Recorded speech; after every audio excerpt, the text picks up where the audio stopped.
Working as a real estate agent sometimes presents some interesting situations. Here's one story you probably haven't heard before. It includes my being deputized or sworn in, since a nearby police force is caught short-handed while about to commence a house eviction.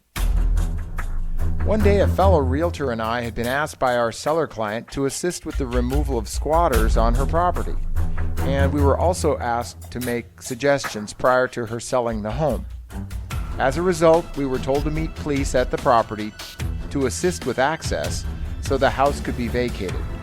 Little did we know that we would not just assist with access, but also become sworn police officers. As promised and on time, we drove down the unimproved gravel road into a sketchy part of southeast Portland and arrived in front of our seller client's house.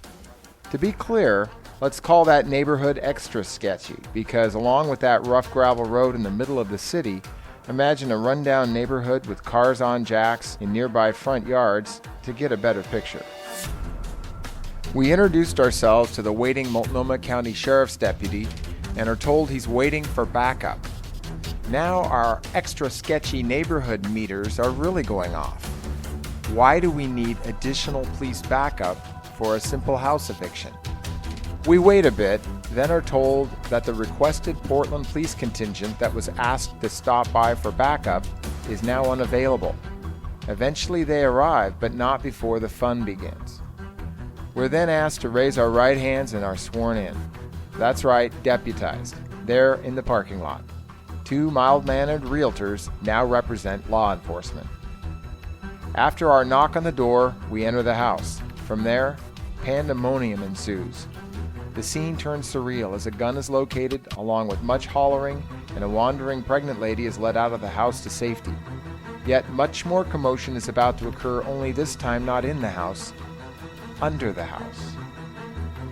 During a much earlier tour of the house before these problems developed, the owner had revealed a rather unusual trapdoor above an unfinished basement located under a main floor rug in the kitchen. Standing in the kitchen, I review my notes and recall the trapdoor, then mention it to a nearby deputy. By then, additional police officers arrive. Law enforcement appears readily interested in this new trapdoor information, so with a group of officers circled around the trapdoor, guns at the ready, the door is lifted. Staring up at us from under the house are several people, including one rather dazed-looking fellow who suddenly bolts out of view. But there doesn't seem to be anywhere he can go, trapped under the house in the unfinished basement. In due time, each suspect seemingly comes up out of the hole to the kitchen. At least that's what we think. Believing they have everyone captured, a police officer proceeds to hammer the trapdoor shut with nails, ensuring no one gets in or out.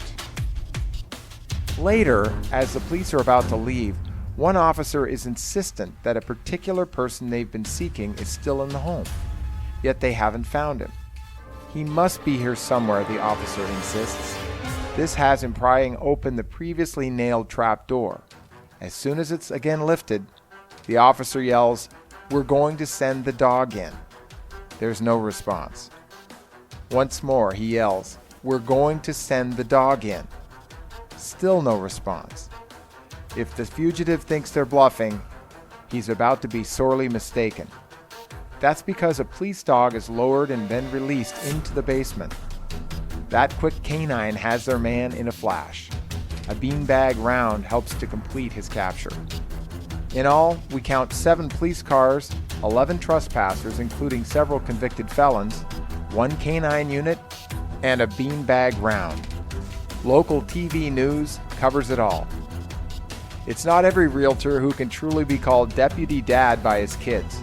So now, whenever someone suggests real estate must be a boring desk job, I ask if they'd like to hear my realtor story about a house in southeast Portland.